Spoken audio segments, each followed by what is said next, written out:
want to welcome you all to our 2022 Veterans Day celebration. We did a much smaller celebration last year due to COVID, and we are extremely excited to be able to go back to normal and honor our veterans in a big way. So let's give them a round of applause.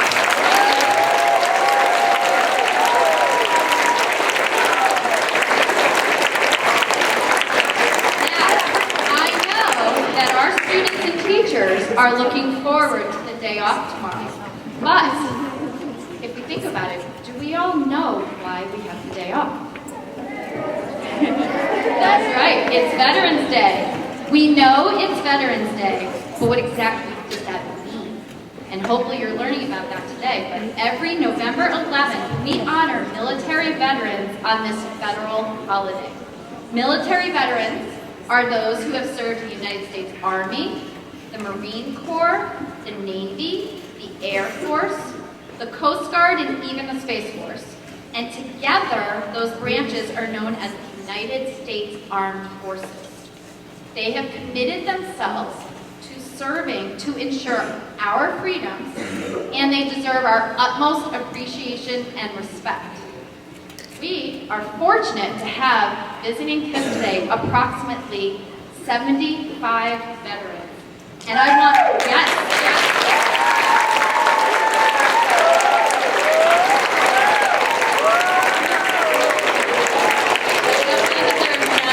We appreciate you. And I want to both welcome them to our school and thank them for their service. Exactly. I not only encourage you to also share your thanks with them, but to learn as much as you can during today's activities. Ask questions. Ask really, really good, thoughtful questions. It is important, it's vital, that we learn from our veterans as we move towards the future, because, frankly, it's due to their extraordinary bravery and heroism that we are able to live freely in the present. They put their lives on the line, and they sacrifice time with their loved ones to fight for us.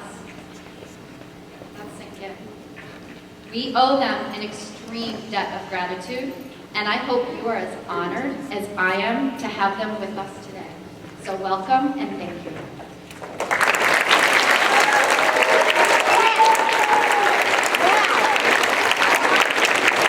Please rise for the national anthem and the Pledge of Allegiance.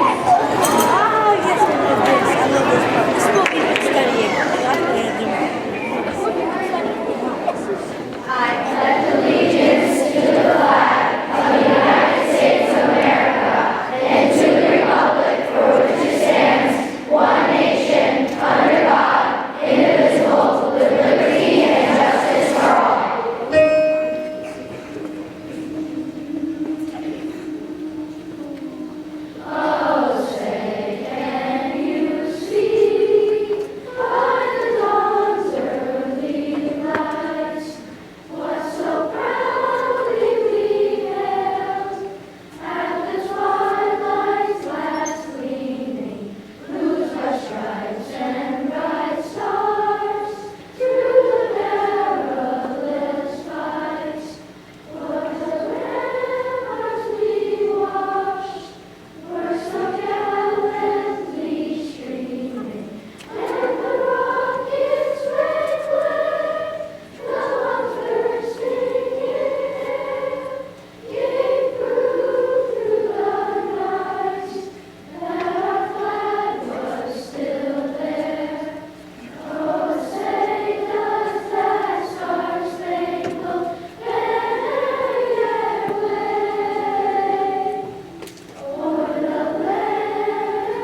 a 5th grader and a 6th grader who have been working in a group called Slam Poetry.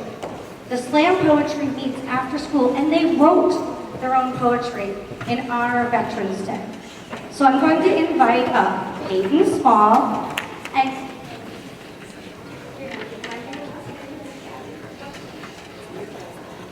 Gabriella Romero. Sorry, I knew it was Gabby. I couldn't remember her last name. Come on up, girl.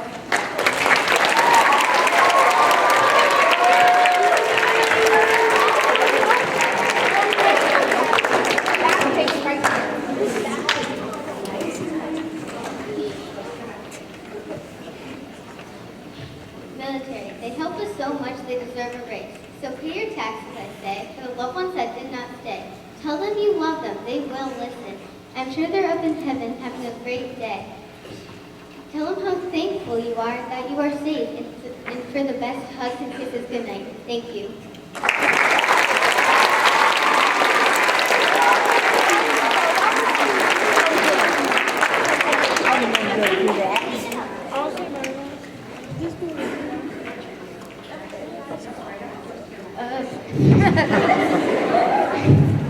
Veterans, they keep us safe from all the crimes, but also make us cry. For all the loved ones we have lost, we respect you. So come celebrate and join us for today. So hey, how was your day?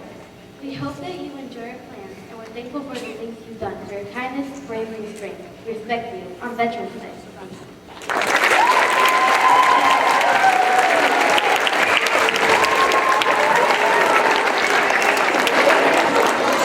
At this time, I'm going to ask my 8th graders to go get ready. We are going to do a presentation of a book called America's White Table. I have 2 narrators, and they are going to come over here, and we have a bunch of other people who are going to be kind of acting out our story of America's White Table.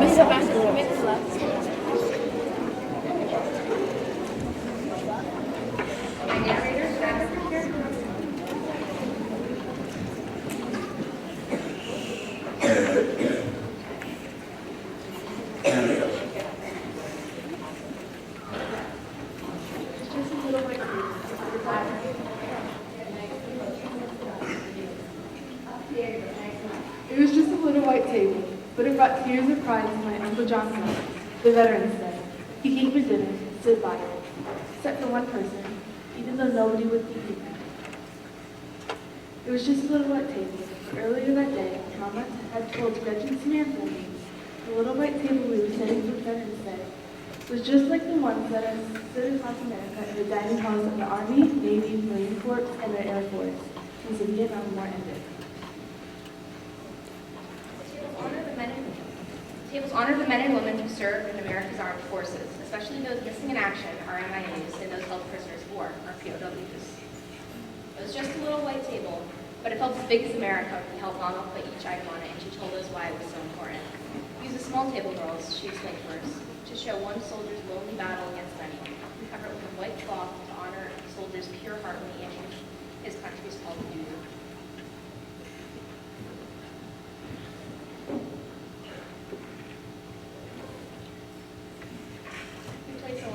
And grains of salt on a plate to show captive soldiers' bitter fate and the tears of families waiting for loved ones to return. She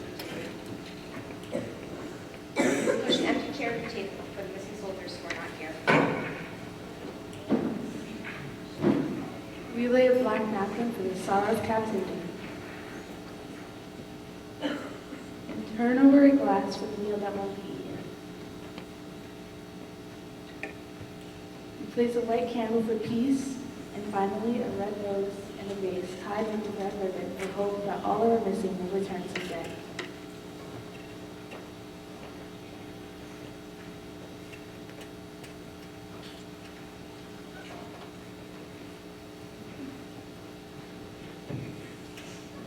Mama finished speaking just as sunlight spilled on the table and filled the overturned glass.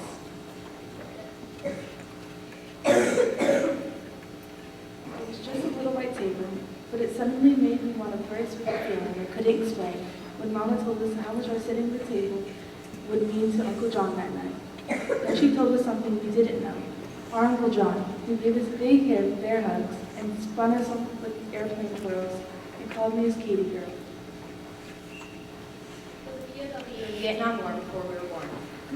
It was just a little white table, but it gave us the courage to ask Mama what happened to Uncle John in Vietnam. She quietly told us the story. When Uncle John served in Vietnam, he was sent on a rescue mission, and his helicopter was shot down behind enemy lines, she began. And he and his 3 crew members were taken prisoner. One crew member named Mike had serious wounds from the crash, but Uncle John and the other men tried to help Mike get better and persuaded a guard to bring Mike medicine. Then one day, when a guard looked away, Uncle John and the others had a chance to escape, but Mike was still too sick to go. So Uncle John stayed behind because he wouldn't leave a fellow soldier alone so far from home. But how did Uncle John get free? He asked Mama. Sometime later, Uncle John had a chance to escape again, and somehow he was able to take Mike with him, carrying him on his back and collecting just enough rainwater and big leaves to keep them alive, until Uncle John found an American infantry unit to help them. But even though Uncle John did everything he did to bring Mike home alive, Mike's wounds were just too serious, and he died before the rescue helicopter landed. I know that Mike was only 20 years old, and he dreamed of playing football, and he loved America enough to give his life for his country when duty calls. And I know how much Uncle John loves America too. But he learned when helping Mike that a soldier risks his life for a fellow soldier, because that's what he considered in every man and woman who would lay down their life for you too. It was just a little white table, but it needed words of gratitude, like Mama's Thanksgiving meal. So before Uncle John arrived for dinner, Gretchen, Samantha, and I decided to put 3 gifts of our own on the table to honor our veterans.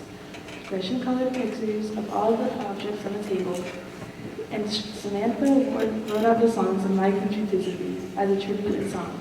But I didn't know what I, a 10-year-old girl, could ever put on the table that was as important and just as each veteran's gift of freedom to me.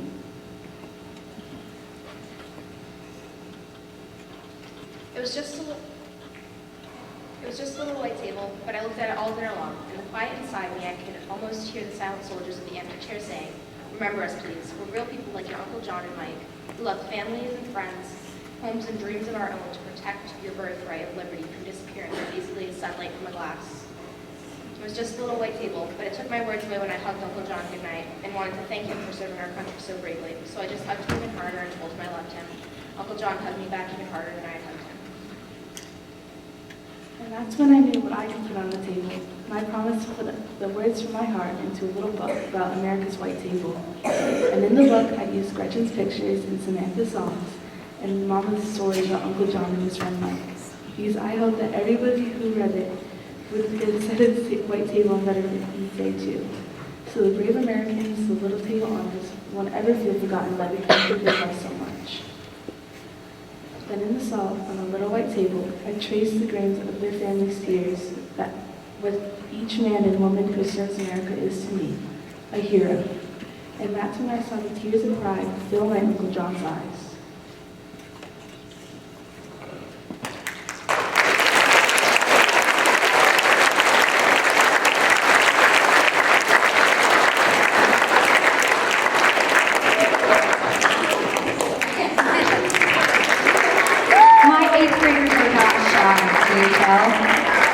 Thank you, 8th grade chorus members, for helping with that. That was beautiful. You may head to lunch. Just the 8th graders get to go to lunch. All right, at this time,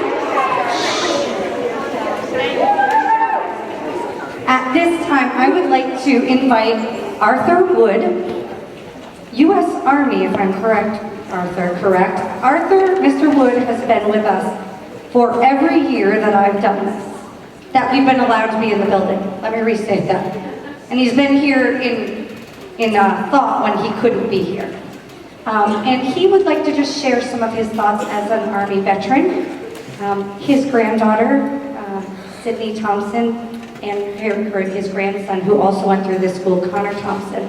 This is Sydney's last year, and Connor is in high school. So this is our last year with Mr. Wood, unless he lets me bring him back.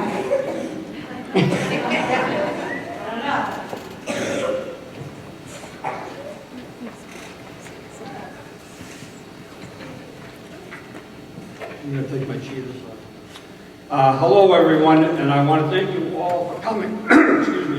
My name is Arthur Wood, and I have been attending these, as she has stated, for the last 6 years.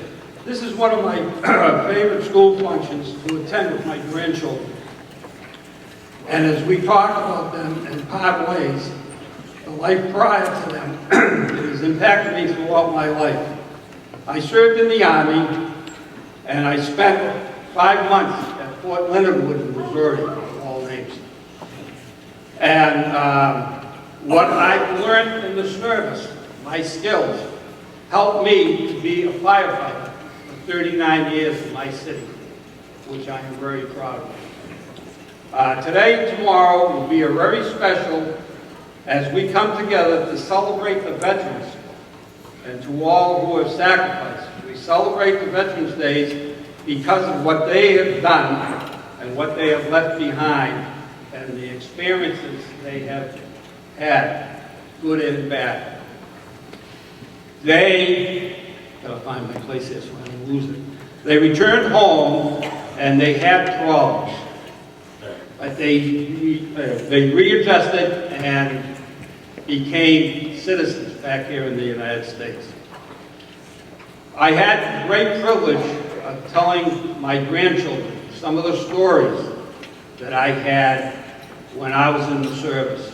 And I know that these other men and women who have served have done the same with their children or their loved ones. We celebrate and recognize them for what they have done. And you all have to remember one important thing, is that forever we will appreciate the veterans for what they have done. Because without them, we would not have the privileges that we have today. They're common, we probably don't even think about them. But because of them, we thank them. And the Veterans Day, we want to thank all the veterans and be grateful for their sacrifice, and thank all who came here today. And we wish them a great rest of the day and the week. And I want to thank the veterans again for what they have done. Thank you.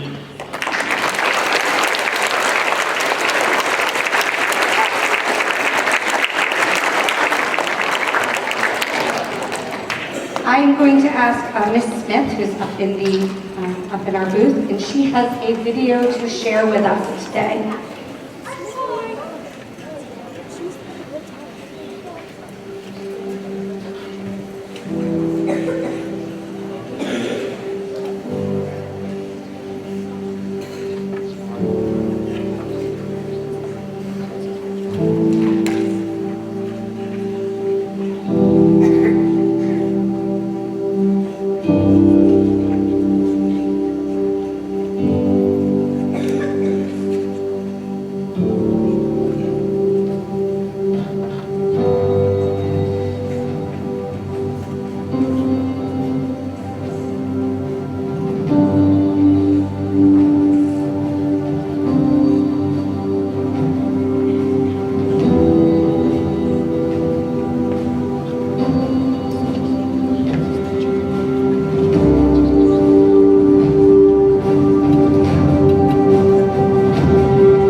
like to now invite my 6th grade chorus.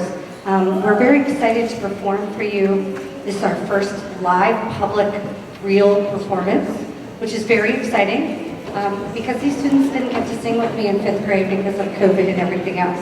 So we're excited for them to perform 2 songs for you today.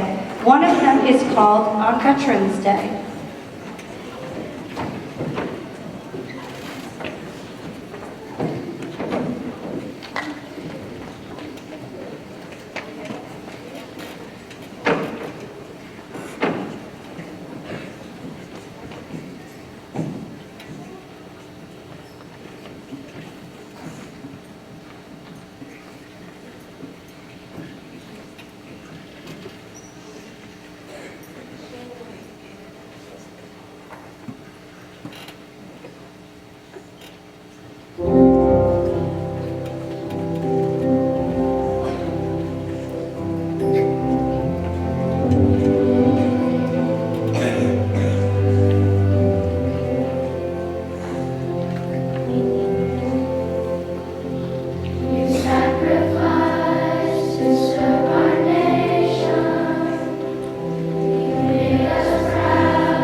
I just want to tell my 6th graders that was really beautiful. I'm so proud of you for singing that and understanding the meaning of the song. Before we finish with our last song today, veterans, I want to talk to you. Thank you. Thank you for all that you've done for our country. Thank you for taking the time away from your family. Thank you for doing things that you may not have really enjoyed doing. And thank you for protecting our country. Now to our families and friends and students, if you have a veteran here, could you raise your hand? Okay. If you have somebody in your family who is in the military or is a veteran, raise your hand, even if they're not here. Yeah, so what people don't understand and don't remember is that it affects more than just our veterans and our military. It affects the whole family. So this is also a thank you to you for allowing us to share your family members. I am the granddaughter of a very proud lifelong Army. My grandfather, Leon Whittier, is pictured picture is outside with his Bible from 1932. And I will tell you right now, he instilled so much for me. But I'm sad that I didn't ask more questions. I didn't learn enough from him. You always think you have more time. My grandfather was 82 when he passed away. He had a great long life. The military gave him experiences he would never have. But I should have asked more questions. So I'm going to challenge our students on Veterans Day, tomorrow, the reason we have the day off. Here's your challenge, 5th and 6th graders. Your challenge is to ask more questions. And to our veterans, I understand sometimes that's hard, isn't it, to share that information. But as we've learned with our World War II veterans, there are very few left. That history is slowly going away. And if we don't share, we're going to lose that piece of our history. And I think it's important that we all know that. So raise your hand if you think you're going to try and ask more questions of your military and veterans in your family. Yeah. I challenge you to do that. It's so important. I want to give you our second challenge of the day. We are going to begin our writing campaign for our military. This is our chance to say thank you to our veterans and those who are serving overseas. So students, over the next couple of weeks, in your classrooms, we are going to be writing letters saying thank you to our soldiers and to our veterans. And then you're going to get to mail them in the mailbox that is out in our rotunda. It is red, white, and blue painted. And as you write those letters, you just slip those in there. You can write them at home, you can write them in class, but the important part is that you mail them. You get that experience of sending them, because I know mail is not the way most of our veterans are getting their mail anymore. But I bet it's nice to have something to hold on to sometimes. So, teachers, there will be more information coming to you about our letter writing campaign in your emails probably tomorrow morning. I know we will not be here, but I will send it out tomorrow morning. And at this point, I'm going to ask, I believe it's customary for our veterans, the military, to stand for TAPS. Is that correct? I'm going to ask our military to stand for TAPS. Please rise.